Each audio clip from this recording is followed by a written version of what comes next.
سامعین ذوی الاحترام والاحتشام، اللہ وحدہ لا شریک کے پاک کلام کی تلاوت اور محبوب کریم علیہ الصلاۃ والتسلیم کی بارگاہ مقدسہ میں ہدیہ عقیدت پیش کرنے کے بعد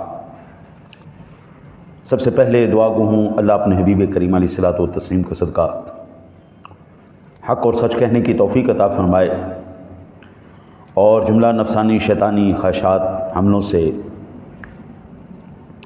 اللہ اپنے حبیب کریم علیہ الصلاۃ والتسلیم کا صدقہ تمام نفسانی شیطانی خواہشات حملوں سے اللہ محفوظ فرمائے، اللہ اس فقیر کے خیر چاہنے والوں کی خیر فرمائے۔ ارشاد باری تعالیٰ ہے امن هو قانت آناء اللیل ساجدا وقائما یحذر الآخرۃ ویرجو رحمت ربہ قل هل یستوی الذین یعلمون والذین لا یعلمون انما یتذکر اولو الالباب، بھلا وہ شخص جو بندگی کرنے والا ہے رات کی گھڑیوں میں سجود اور قیام کرتے ہوئے وہ آخرت سے ڈرتا رہتا ہے اور اپنے رب کی رحمت کا امیدوار بھی ہے۔ اے نبی صلی اللہ علیہ وسلم آپ کہہ دیجئے کہ کیا وہ برابر ہو سکتے ہیں وہ لوگ جو علم رکھتے ہیں اور وہ جو علم نہیں رکھتے؟ حقیقی نصیحت اور سبق وہی لوگ حاصل کرتے ہیں جو عقل مند ہیں۔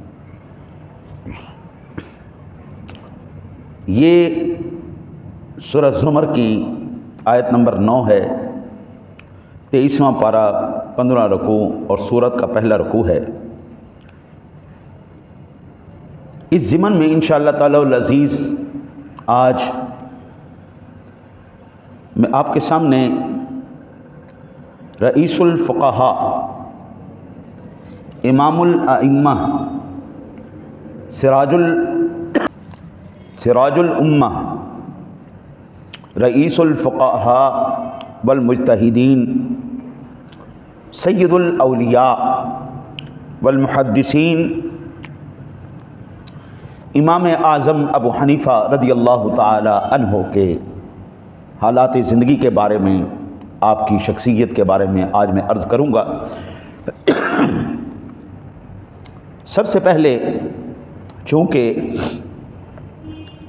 آج رات کو انشاءاللہ تعالی العزیز ماہ رجب المرجب کی پہلی ہوگی انشاءاللہ، اسی ضمن سے میں آپ کے بارے میں عرض کر دوں۔ حضرت سیدنا امامہ باہلی رضی اللہ تعالیٰ عنہ سے روایت ہے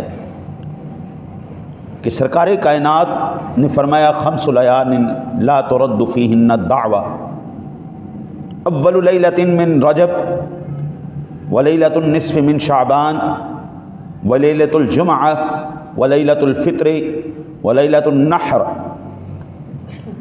یہ تاریخ دمشق کی اللہ آپ کی خیر کرے 10ویں جلد ہے اور صفحہ نمبر 408 نمبر پر یہ روایت موجود ہے۔ حضور فرماتے ہیں کہ 5 راتیں ایسی ہیں جن میں دعا رد نہیں کی جاتی۔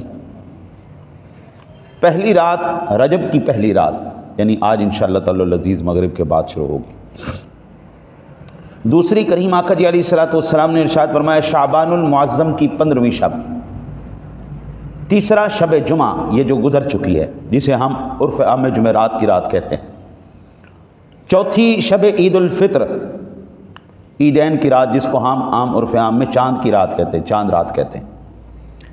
5ویں شب نحر یعنی ذو الحجۃ الحرام کی 10ویں شب۔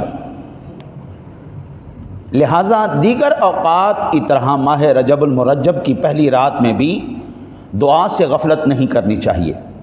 جس طرح ہم ان راتوں میں 27ویں رات میں ہم اہتمام کرتے ہیں، اس طرح رجب کی پہلی رات میں بھی اہتمام کرنا چاہیے۔ حضرت انس بن مالک رضی اللہ تعالی عنہ سے روایت ہے کہ ماہ رجب آتا تو رسول اللہ صلی اللہ علیہ وسلم کی ذات گرامی دعا فرماتے اللہم بارک لنا فی رجب و شعبان وبلغنا رمضان، الہی ہمیں رجب اور شعبان میں برکت دے اور ہمیں رمضان تک پہنچا۔ لہٰذا یہ وہ ماہ مبارک ہے جس ماہ مبارک کے اندر مسلسل دعا کرنا اپنے لیے فائدہ مند ہے۔ حضرت امام سیوطی علیہ رحمہ نے ایک بہت خوبصورت روایت نقل فرمائی ہے. حضرت ابن عباس رضی اللہ تعالیٰ عنہ سے روایت کرتے ہیں اذا کان یوم العید و یوم العشر و یوم الجمعۃ الاولی من شہر رجب و لیلۃ النصف من شعبان و لیلۃ الجمعۃ یخرجون الاموات من قبورہم ويقفون على ابواب بیوتہم ويقولون ترحموا علينا في هذه ليلة بصدقة ولو بلقمة من خبز فإنا محتاجون إليها فإن لم يجدوا شيئا يرجعون بالحسرة.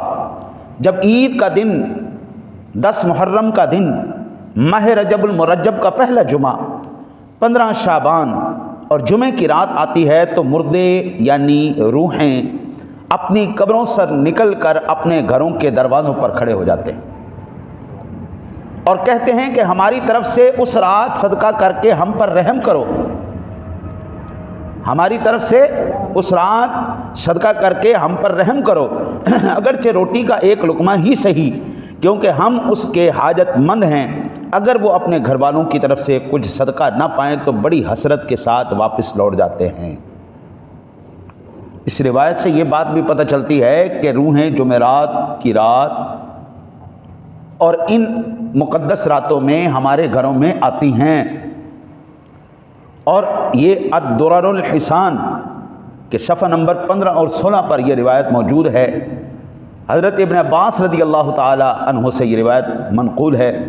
اور وہ آ کر پھر دیکھتی ہیں کہ ہمارے گھر والوں نے ہم پر کوئی صدقہ خیرات کیا ہے یا نہیں کیا، تو وہ تمنا کرتی ہیں، التجا کرتی ہیں کہ ہم پر رحم کرو، ہماری طرف صدقہ کرو. تو جب صدقہ ہو جاتا ہے تو خوش لوٹتی ہیں، اگر صدقہ کوئی نہ کرے تو بڑی حسرت کے ساتھ واپس لوٹ جاتی ہیں کہ ہائے جن گھر والوں کے لیے ساری زندگی ہم کرتے رہے آج وہ گھر والے بھی ہمیں نہیں پہچان رہے. ہمارے بزرگوں میں یہ پہلے عادت تھی، وہ جمعرات کو لازمی کھانا دیا کرتے، لازمی. اب وہ چیزیں ختم ہو گئیں.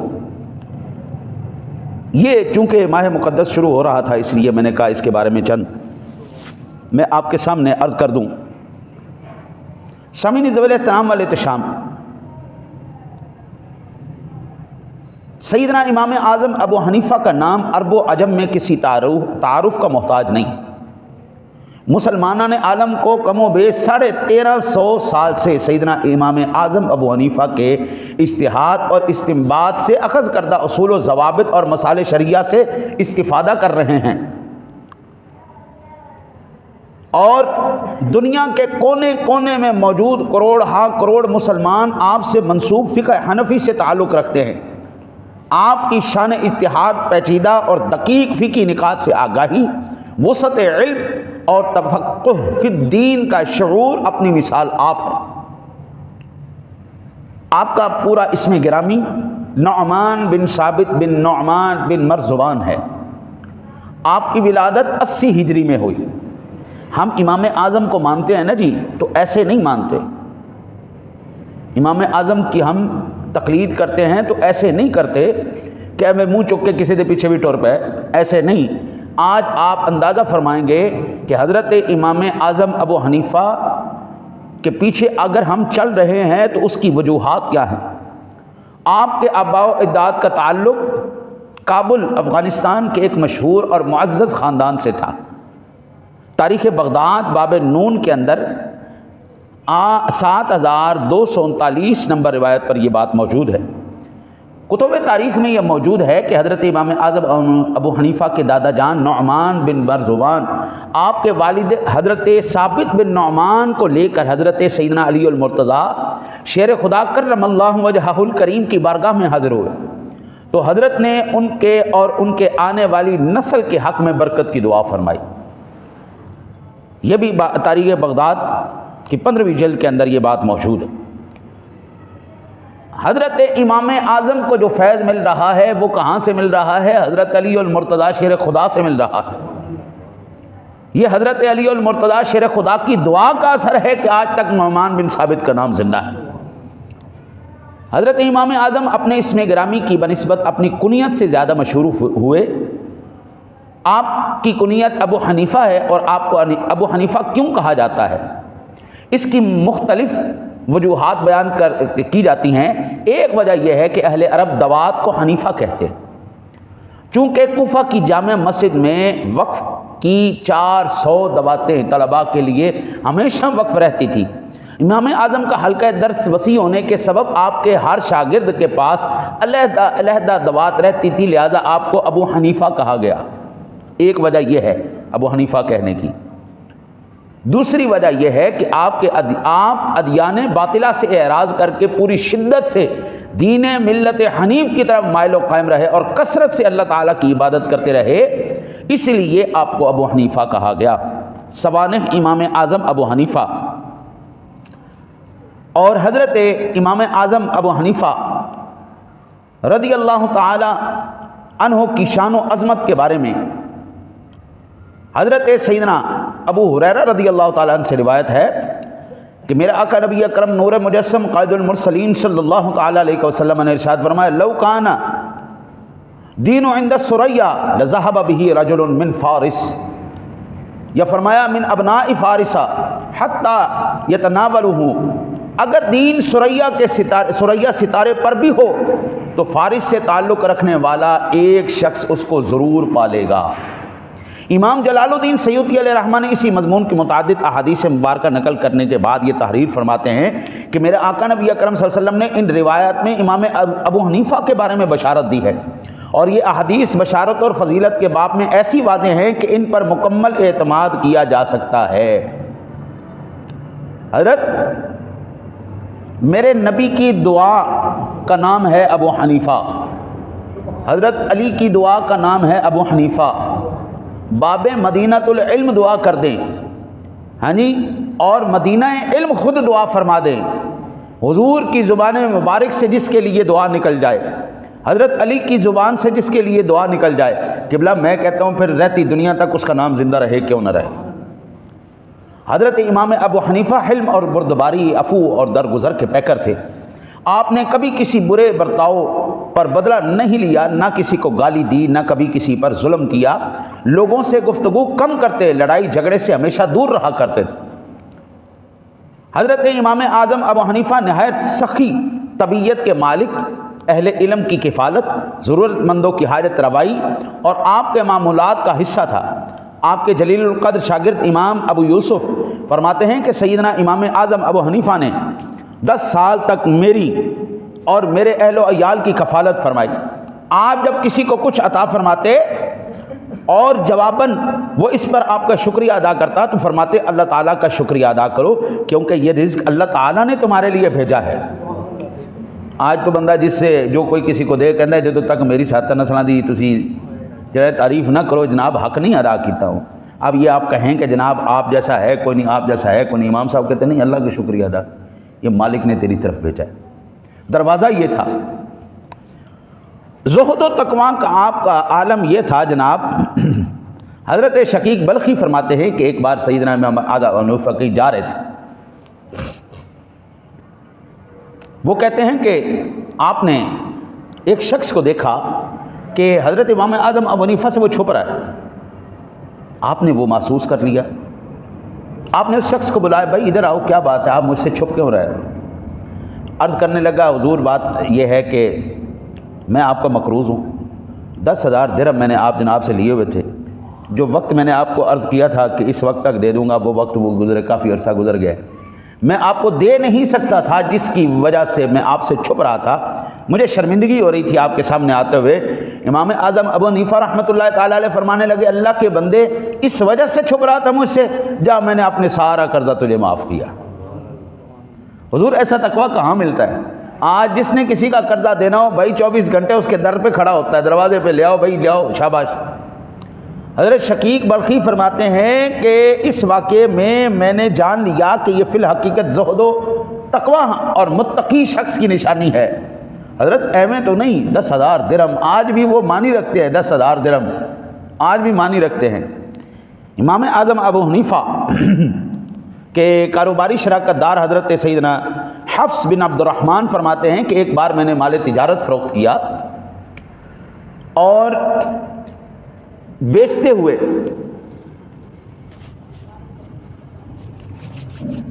فروخت کیا، بیچتے ہوئے اس مال کا عیب بتانا بھول گیا۔ حضرت امام اعظم ابو حنیفہ رحمۃ اللہ تعالیٰ علیہ کو اس بات کا علم ہوا تو آپ نے ورع اور تقویٰ کے باعث ان تمام کپڑوں کی قیمت صدقہ کر دی۔ حضرت جی ایک کپڑے میں عیب تھا، باقی مال بالکل صحیح تھا، 99% مال بالکل صحیح، 1% میں ایک عیب تھا۔ امام اعظم نے کہا نہیں بھائی 99% بھی نہیں رکھنا، سب اللہ کے نام پہ صدقہ کرو۔ آج تک غلط چیز جان بوجھ کے دی جاتی ہے، جب بندہ اس کی شکایت لے کے جائے تو آگے اس کو قبول نہیں کیا جاتا۔ ہمارے امام صاحب ایسے نہیں تھے۔ عبادت اور ریاضت کے بارے میں امام اعظم ابو حنیفہ رحمۃ اللہ تعالی علیہ کے ذکر و درود کے بغیر آپ کے شب و روز ادھورے تھے۔ دن بھر آپ دین متین کی خدمت میں مصروف رہتے، رات بھر عبادت اور ریاضت میں رہتے۔ آپ نے مسلسل 30 سال تک ایک رات بھر عبادت کی اور ایک ایک رکعت میں پورا قرآن پاک ختم فرمایا۔ حضور وہ لوگ ایسے تھے جن کو قرآن سے، حدیث سے اور دین سے لگاؤ تھا، اور بعض روایات میں آتا ہے کہ آپ نے 40 سال تک عشاء کے وضو سے فجر کی نماز ادا کی۔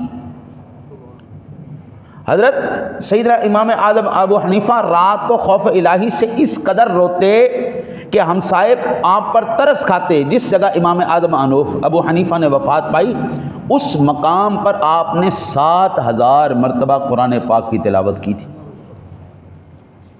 حضرت یہ وہ لوگ تھے جو قرآن کہہ رہا ہے، اللہ وحدہ لا شریک کے پاک کلام نے ارشاد فرمایا امن هو قانت آناء اللیل ساجدا وقائما يحذر الآخرة ويرجو رحمة ربه قل هل يستوي الذين يعلمون والذين لا يعلمون انما يتذكر اولو الالباب۔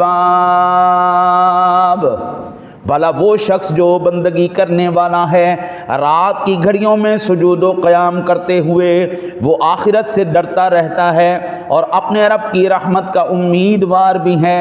اے نبی صلی اللہ علیہ وآلہ وسلم آپ کہہ دیجئے کیا وہ برابر ہو سکتے ہیں وہ لوگ جو علم رکھتے ہیں اور وہ لوگ جو علم نہیں رکھتے؟ حقیقی نصیحت اور سبق تو وہی لوگ حاصل کرتے ہیں جو عقل والے ہیں۔ یہاں سے بات یہ پتہ چلی کہ یہ بات کوئی اچنبے کی بات نہیں، یہ کوئی بات نئی بات نہیں۔ 14 صدیاں پہلے اللہ تعالیٰ نے ایسے لوگوں کی تعریف اپنے پاک کلام میں فرما دی ہے۔ ان کے رات بھی زندہ ہیں، راتیں بھی زندہ ہیں، ان کے دن بھی زندہ ہیں۔ رمضان المبارک میں آپ کے شب و روز تلاوت کلام پاک میں گزرتے۔ حضرت امام ابو یوسف فرماتے ہیں کہ امام صاحب رمضان المبارک سے یوم عید تک 62 مرتبہ قرآن پاک ختم کرتے تھے۔ امام صاحب 62 مرتبہ قرآن پاک کی تلاوت مکمل کیا کرتے تھے۔ حضرت امام اعظم ابو حنیفہ رحمۃ اللہ تعالی علیہ کے بہت سے شیوخ ہیں۔ ایک طویل عمر عزیز کا حصہ آپ نے حصول دین میں گزارا۔ مختلف شہروں میں جا کر جن جن اساتذہ اور شیوخ سے اکتساب فیض فرمایا ان کی تعداد تقریباً 4000 ہے۔ اس مختصر سے بیان میں ان کا احاطہ تو ممکن نہیں ہے، البتہ میں چیدہ آپ کو عرض کر دیتا ہوں کہ امام صاحب کے جو بڑے بڑے اساتذہ تھے ان بڑے بڑے اساتذہ میں سے چند ایک کا نام حضرت سیدنا امام محمد بن سیرین رحمۃ اللہ تعالی علیہ۔ امام محمد سیرین رحمۃ اللہ تعالی علیہ یہ خواب کے بہت بڑے امام گزرے۔ خوابوں کی تعبیر پر اللہ تعالیٰ نے ان کو بہت منقع عطا فرمایا تھا، ان کی کتاب بھی موجود ہے۔ اور حضرت سیدنا ابو جعفر محمد باقر یہ اہل بیت اطہار میں سے حضرت علی المرتضیٰ شیر خدا کے خانوادے کے فرد ہیں، ہاں جی۔ اور فرماتے ہیں آپ امام صاحب فرماتے ہیں لولا السنتان لہلک النعمان، اگر 2 سال میں نے امام جعفر صادق کی معیت میں آپ کی شاگردی میں نہ گزارے ہوتے تو فرماتے نعمان ہلاک ہو جاتے۔ اب آپ یہاں سے کڑیاں ملاتے جائیے، دعا کس نے کی؟ امام الانبیاء نے۔ علم کی برکت کی دعا کس نے دی؟ حضرت علی المرتضیٰ نے۔ تعلیم کس سے سیکھی؟ حضرت امام جعفر صادق سے۔ 4000 اساتذہ سے. اب ایمان سے بتائیں پھر رہتی دنیا تک نعمان بن ثابت امام اعظم ابو حنیفہ کا نام زندہ رہے یا نہ رہے؟ آپ کی تعلیمی خدمات زندہ رہیں نہ رہیں؟ قرآن میں اللہ تعالیٰ ایسے بندوں کی صفات بیان کر رہا ہے جو آپ کی زندگی جیسے گزری ہے ایسی اللہ بیان کر رہا ہے. حضور دعا دے رہے ہیں، حضور کہہ رہے ہیں اگر ثریا پر بھی علم ہوا تو یہ بندہ وہاں سے بھی علم کو لے آئے گا. حضرت علی المرتضیٰ آپ کو دعائیں دے رہے ہیں، جعفر صادق سکھا رہے ہیں، اہل بیت سے، بارگاہ رسالت سے جب فیض کی ندیاں بہیں کی حضرت پھر دنیا سیراب ہوگی یا نہیں ہوگی؟ یہ سمجھتے ہیں کہ ایمان صاحب ایویں ہی تھے بس.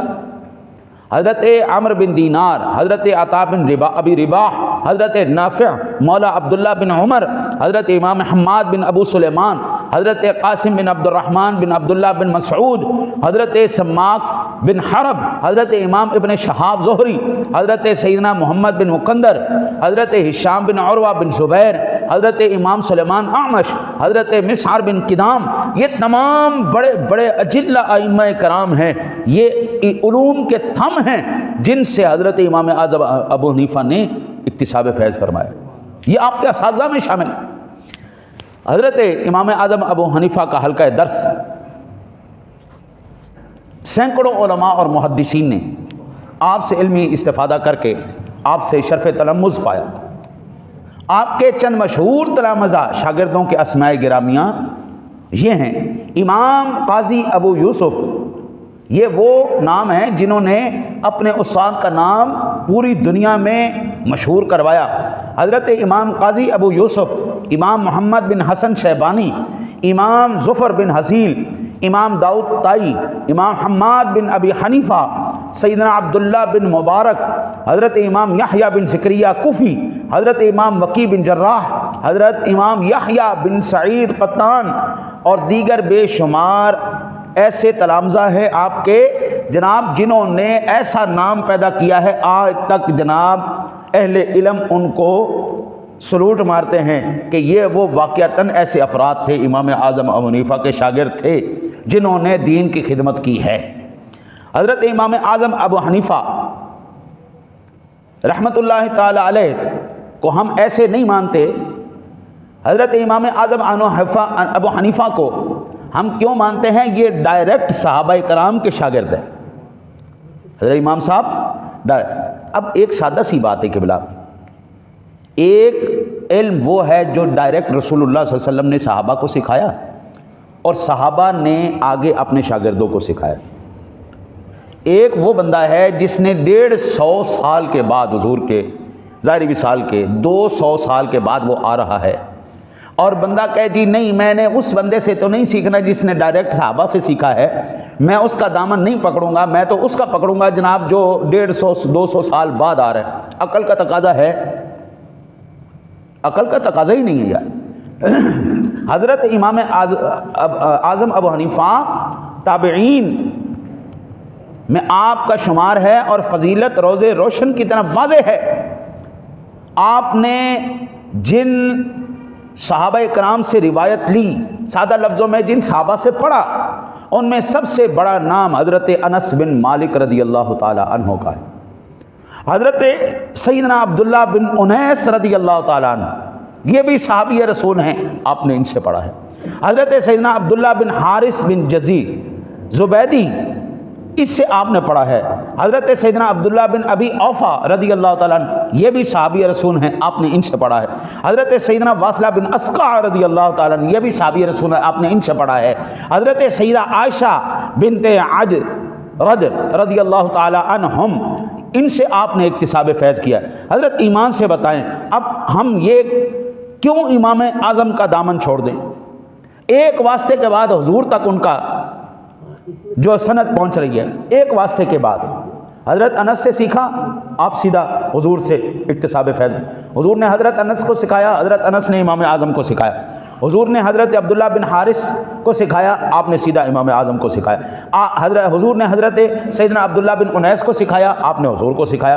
حضور نبی اکرم صلی اللہ علیہ وسلم نے حضرت سیدنا عبداللہ بن ابی اوفا کو سکھایا، حضرت عبداللہ بن ابی اوفا نے حضرت امام اعظم کو سکھایا. تو ہم حضرت امام اعظم کے پیچھے کیوں نہ چلے؟ جو ان کے شاگردوں کے شاگردوں کے شاگرد، پوتے پڑپوتے شاگرد ہیں، ہم ان کے پیچھے کیوں چلیں؟ ڈائریکٹ ہم صحابی رسول کا دامن کیوں نہ تھامیں؟ ڈائریکٹ ہم رسول اللہ صلی اللہ علیہ وسلم کا دامن کیوں نہ تھامیں؟ ان سے کیوں نہ اکتساب فیض کریں جس سے انہوں نے اکتساب فیض فرمایا؟ حضرت علم حدیث میں بھی حضرت امام اعظم ابو حنیفہ رحمۃ اللہ تعالیٰ علیہ کا کوئی ثانی نہیں تھا۔ بعض لوگ حضرت امام اعظم کا اور امام بخاری کا آپس میں موازنہ کرتے ہیں۔ حضرت امام اعظم ابو حنیفہ کا اور امام بخاری کا آپس میں موازنہ کرتے ہیں۔ حضرت صاحب اب آپ یہاں سے اندازہ فرمائیے کہ حضرت امام اعظم ابو حنیفہ امام بخاری سے اگر ان کا علمی طور پر موازنہ کیا جائے تو یہ سخت ناانصافی ہے۔ امام بخاری کا علم حدیث کے اعتبار سے امام ابو حنیفہ کا ہم پلہ ہونا تو بہت دور کی بات ہے، سرے سے ان کا کوئی مابین کوئی مقابلہ اور موازنہ ہی نہیں ہے۔ اس کی وجہ کیا ہے؟ حضرت امام اعظم ابو حنیفہ تک جو احادیث پہنچی ہیں وہ آپ نے کہاں سے لی؟ جو حضرت امام اعظم ابو حنیفہ تک حدیثیں پہنچی، میں نے آپ کو ابھی عرض کیا نا کہ وہ صحابہ کے شاگرد تھے، ڈائریکٹ صحابہ سے لی۔ حضرت امام اعظم ابو حنیفہ نے حدیثیں ڈائریکٹ صحابہ اکرام سے لی، براہ راست صحابہ سے آپ نے روایت کی، جبکہ بعض روایات میں دو واسطے یعنی صحابی اور تابعی سے مروی ہیں۔ دو واسطوں سے روایت کردہ حدیث کو حدیث سنائی کہا جاتا ہے، اور جو کہ اپنی سند کے اعتبار سے احادیث کی اعلیٰ ترین قسموں میں شمار کی جاتی ہے۔ اب امام بخاری جیسا عظیم اور معتبر محدث علم حدیث میں اتنی خدمات انجام دینے اور ہزاروں احادیث کو روایت کرنے کے باوجود اس عظیم شرف کو حاصل نہیں کر پایا۔ امام بخاری کی ایک روایت بھی سنائی نہیں ہے، ایک روایت بھی ایسی نہیں۔ دوسری وجہ یہ، امام اعظم ابو حنیفہ تابعین میں سے ہیں، براہ راست آپ صحابہ کے شاگرد ہیں، آپ نے براہ راست صحابہ اکرام سے احادیث سماعت فرمائیں اور روایت کی، جبکہ امام بخاری نے جن شیوخ سے علم حدیث حاصل کیا ان میں سے بعض امام اعظم ابو حنیفہ کے ڈائریکٹ شاگرد ہیں۔ امام بخاری امام اعظم کے شاگردوں سے سیکھ رہے ہیں۔ اور مثال کے طور پر امام بخاری کے شیوخ میں ایک بڑا نام سیدنا احمد بن حنبل رضی اللہ تعالی عنہ کا ہے، اور وہ سیدنا امام شافعی کے شاگرد ہیں، اور امام شافعی امام محمد بن حسن شیبانی کے شاگرد ہیں، جبکہ امام محمد کو قاضی امام ابو یوسف سے شرف تلمذ حاصل ہے۔ امام صاحب کے شاگرد ہیں آگے وہ جو ان کے شیوخ میں شامل ہیں، اور سیدنا قاضی امام ابو یوسف کا شمار سیدنا امام اعظم ابو حنیفہ کے اجلہ تلامذہ مجتہدین میں ہوتا ہے۔ اس اعتبار سے امام بخاری امام اعظم ابو حنیفہ کے پڑپوتے شاگردوں میں سے۔ اب ایمان سے بتائیے کیا وہ موازنہ بنتا ہے ان کا آپس میں؟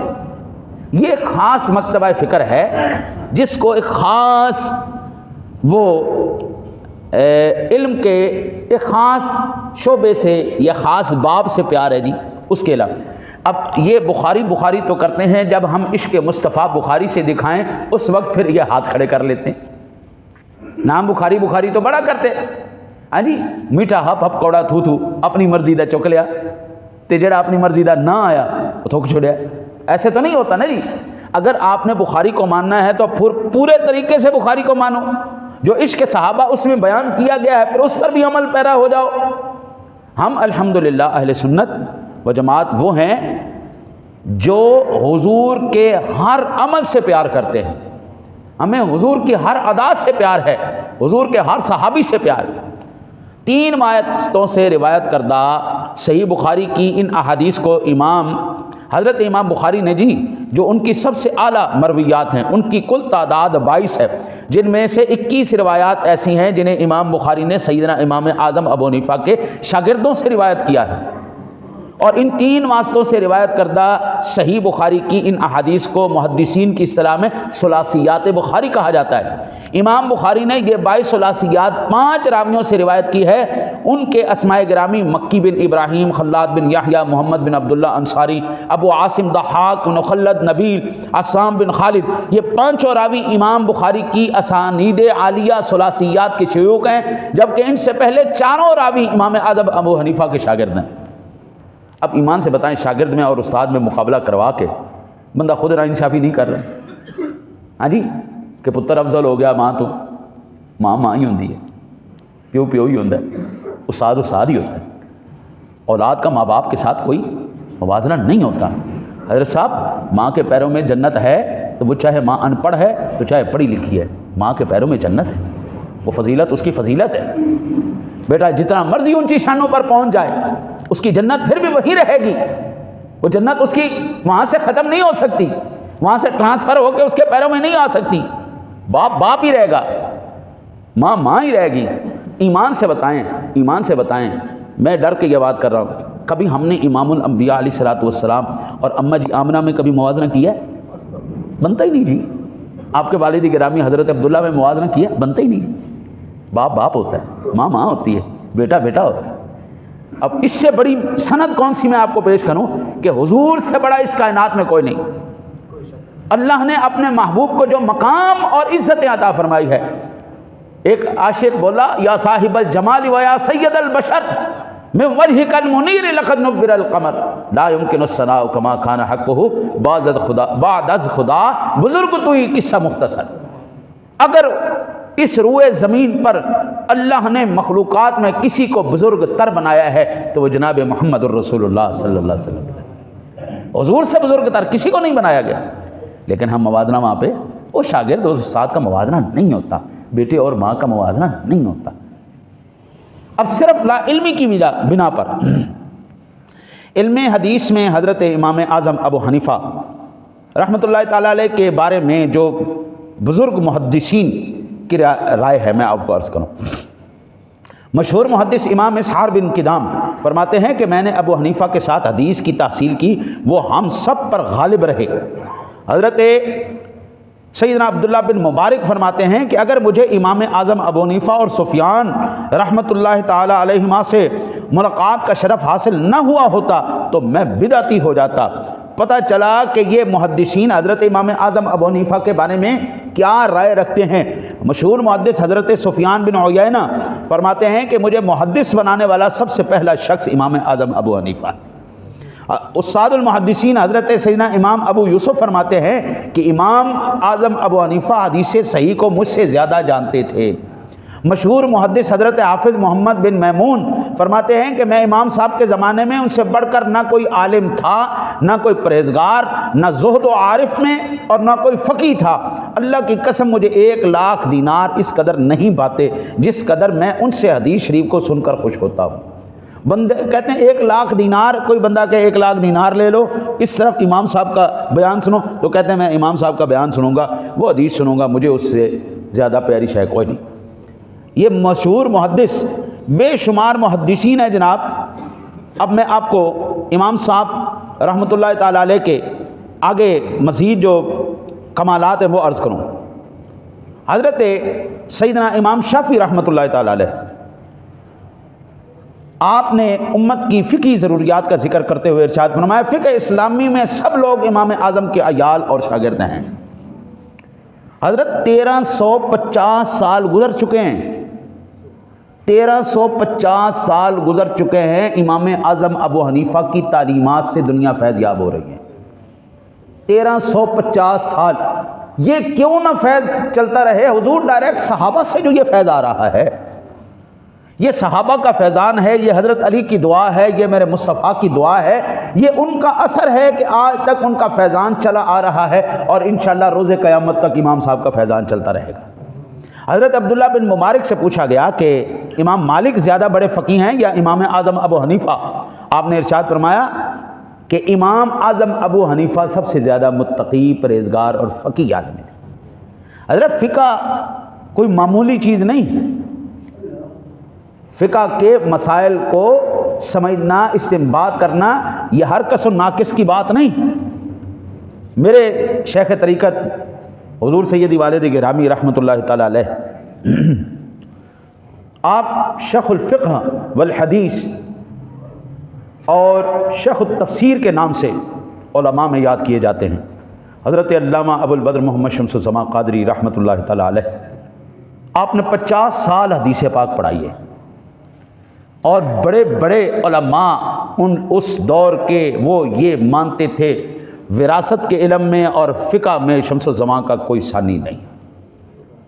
حضرت یہ کسی کو اللہ تعالیٰ من کا عطا فرماتا ہے، مسائل پر عبور، حدیث پر عبور، ہر وقت حدیث سے مستحضر رہنا، ہر وقت مسائل کا ذہن میں رہنا، یہ ہر کس و ناقص کی بات نہیں۔ بڑے بڑے مدارس، بڑے بڑے اجلہ علماء کرام اس وقت، اس دور کے جو حضرت امام اعظم ابو حنیفہ کا تھا، وہ اس بات کو مانتے تھے امام اعظم جیسا کوئی نہیں۔ حضرت مکی بن ابراہیم فرماتے ہیں کہ سیدنا ابو حنیفہ اپنے معاصرین ہم زمانہ میں سب سے زیادہ صاحب علم تھے۔ حضرت سیدنا محمد بن سعد کاتب حضرت خریبی علیہ رحمہ کے حوالے سے بیان کرتے ہیں کہ امام اعظم کی فقہی خدمات کے پیش نظر مسلمانوں پر واجب ہے کہ اپنی نمازوں میں امام اعظم کے لیے اللہ تعالیٰ کے حضور دعا کیا کریں۔ آج حضرت صاحب جتنی آسانی کے ساتھ ہم تک علم پہنچ گیا ہے نا، اور جن مسائل کا ہم استنباط کیے بیٹھے ہیں، یہ سارا فیضان امام اعظم کا ہے، ورنہ آج یہاں پر اس وقت اس کیفیت میں، اس حالت میں بیٹھنا بھی آپ کے لیے گناہ ہو جاتا۔ یہ امام اعظم کا فیضان چل رہا ہے، انہوں نے حدیثوں کو سمجھا، انہوں نے قرآن کو سمجھا، انہوں نے پھر فقہ مرتب کی، آگے مسائل کو آسان کیا، ہم تک پہنچایا۔ یہ حضور کا فیضان ہے۔ حضرت سیدنا عیسیٰ بن یونس فرماتے ہیں کہ میں نے کسی کو امام اعظم ابو حنیفہ سے افضل اور زیادہ فقیہ نہیں پایا۔ حضرت سیدنا وقی فرماتے ہیں کہ میں نے امام اعظم ابو حنیفہ سے بڑھ کر فقیہ اور اچھی طرح نماز پڑھنے والا کوئی نہیں دیکھا۔ آج جو ہے نا جی، وہ المیہ یہ ہو چکا ہے، آج ہر ایک فقیہ بن گیا، ہر ایک محدث بن گیا۔ میں ایک موٹی سی مثال عرض کروں۔ امام اعظم ابو حنیفہ رحمۃ اللہ تعالیٰ علیہ نے علم کس سے سیکھا؟ صحابہ کرام سے۔ آپ کو دعا کس نے دی؟ حضرت علی المرتضیٰ نے۔ آپ کو دعا کس نے دی؟ امام الانبیاء نے۔ حضور آپ کے لیے دعا کر رہے ہیں، حضرت علی آپ کے لیے دعا کر رہے ہیں، آپ صحابہ سے سیکھ رہے ہیں۔ امام اعظم ابو حنیفہ رحمۃ اللہ تعالیٰ علیہ نے صحابہ سے سیکھا۔ اگر یہ آج کل جو اتنا بڑا انہوں نے تنازع کھڑا کر دیا رفع یدین کا، اگر یہ اتنا بڑا مسئلہ ہوتا تو امام اعظم کو صحابہ کرام ضرور سکھا دیتے۔ امام اعظم ابو حنیفہ نے نہیں سیکھا، صحابہ نے نہیں سکھایا، آپ نے نہیں کیا۔ امام شافعی بھی جب امام اعظم ابو حنیفہ کے مزار پر تشریف لے جاتے، وہ بھی وہاں رفع یدین نہیں کرتے تھے۔ آج اس کو جینے مرنے کا مسئلہ بنا دیا کہ جناب جو رفع یدین نہیں کرتا اس کی تو نماز ہی نہیں ہے۔ اللہ دی شان ہے یار، خدا دا خوف کرو یار۔ تسی صرف اپنی اینی جی علمی حیثیت نو منوان واسطے تسی کیڑے رستے تے ٹر پے ہو یار؟ کو عقلاں نو ہاتھ مارو۔ نماز کی شرائط میں رفع یدین نہیں ہے، وہ جو واجب ہے وہ ہم میں سے ہر کوئی کرتا ہے۔ تکبیر تحریمہ کے وقت ہاتھوں کو اٹھانا، یہاں پر کوئی ایسا نہیں جو تکبیر تحریمہ کے وقت ہاتھ نہیں اٹھاتا۔ آپ یہ رفع یدین کرتے ہیں یا نہیں کرتے؟ بھائی جب تکبیر تحریمہ کہی جاتی ہے ہاتھ اٹھاتے ہیں نا، تو جو کہے کہ آپ رفع یدین نہیں کرتے اس سے بڑا کم علم کون ہے؟ بھائی یہ دیکھو، ہم اللہ اکبر کرتے ہوئے اپنے ہاتھوں کو اٹھاتے ہیں، رفع یدین ہو گیا۔ تو جڑا ضروری سی امام صاحب نے دس دیتا، باقی جو ضروری نہیں تھا وہ نہیں بتایا۔ حضرت جو چیز نہ شرائط میں ہے، نہ فرائض میں ہے، نہ واجبات میں ہے، کہیں پر آپ کو نہیں مل رہی، اس کو ٹھوس کے اس کو جینے مرنے کا مسئلہ بنا دینا، اس سے بڑی جہالت اور کون سی؟ یہ سب سے بڑی جہالت ہے جناب، جین مرن کا مسئلہ بنا دیتا۔ حضرت صاحب امام اعظم ابو حنیفہ رحمۃ اللہ تعالیٰ علیہ کا علمی مقام اور آپ کا یہ روب تھا، آپ نے کبھی بھی کسی کے روب میں آ کے، حکومت کے زور میں آ کے کبھی آپ نے کسی کو خاطر میں نہیں لایا۔ آپ انتہائی ایک علمی فقہی شخصیت، قابلیت کے مالک تھے۔ آپ کو ابو جعفر منصور نے، خلیفہ وقت نے، چیف جسٹس کا عہدہ پیش کیا۔ آپ نے فرمایا بھائی میں اتنا بڑا عہدہ نہیں لے سکتا، معذرت خواہ ہوں۔ حضرت امام اعظم حنیفہ کو قید کر لیا گیا، جناب چلو لگو گے۔ آپ نے فرمایا نہیں بھائی، مسلسل اصرار کرنے کے بعد حتیٰ کہ امام اعظم کو کوڑے تک مارے گئے۔ امام اعظم ابو حنیفہ کو کوڑے مارے گئے، چیف جسٹس کا عہدہ قبول کرو۔ آج تو پاکستان کے اندر ہر چیز ہے پیسے کے زور پہ مل جاتی ہے نا جی، اس وقت یہ نہیں تھا، اس وقت قابل لوگوں کو اس مقام پر بٹھایا جاتا تھا۔ امام صاحب کہ نہیں بھائی آپ کو کوڑے مارے گئے، مصائب و آلام کے پہاڑ توڑے گئے، حتیٰ کہ حضرت امام اعظم ابو حنیفہ کو مختلف اذیتوں اور تکالیف کے باوجود آپ نہ مانے، عباسی حکمران ابو جعفر منصور نے امام اعظم کو زہر دیا۔ حضرت امام اعظم ابو حنیفہ زہر دینے کے پاداش میں آپ کی شہادت ہوئی۔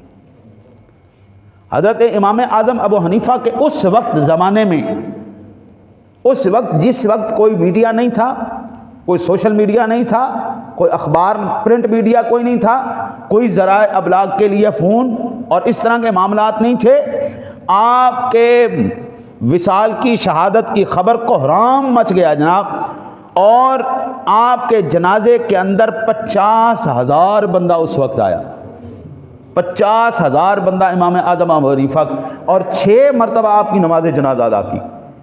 اب یہاں پر تو جناب سلسلے ہیں نا، اسپیکر کے ذریعے، ان دیگر ذرائع ابلاغ کے ذریعے بندہ آوازیں پہنچا لیتا ہے آگے، لیکن اس وقت تو ایسا نہیں تھا۔ 50,000 بندہ آپ کے جنازے میں شریک ہوا، اور حسب وصیت بغداد شریف کے وقف شدہ خیزران قبرستان میں آپ کی تدفین عمل میں لائی گئی۔ امام اعظم ابو حنیفہ نے یہ وصیت اس لیے فرمائی کہ خلیفہ وقت کے محلات کے ارد گرد غصب شدہ زمین تھی، جسے حاکم وقت میں بزور طاقت اپنے قبضے میں رکھا ہوا تھا۔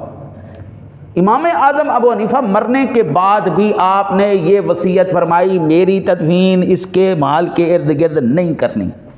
آج جدھر بھی بادشاہ وقت کا، آج کا جو بادشاہ وقت ہے، اس کے ارد گرد کی زمین آپ دیکھ لیں کس کے نام ہے؟ کوئی غریب کی جھونپڑی اس کے قریب ہے، کسی غریب کا مکان فلیٹ ہے، سوال ہی پیدا نہیں ہوتا۔ بادشاہ وقت آج بھی اپنے ارد گرد کی زمین کے 4-4 5-5 کلومیٹر دور تک کسی کو نہیں پھڑکنے دیتے۔ اس وقت امام اعظم ادھر نہیں بھائی، وہاں عام مسلمانوں کے قبرستان میں مجھے دفنایا جائے۔ تو جب عباسی حکمران ابو جعفر منصور کو امام اعظم کی اس وصیت کا علم ہوا تو اس نے کہا، اے ابو حنیفہ، اللہ تم پر رحم فرمائے، تم نے زندگی میں بھی مجھے شکست دی اور موت کے بعد بھی مجھے شرمندہ کیا ہے۔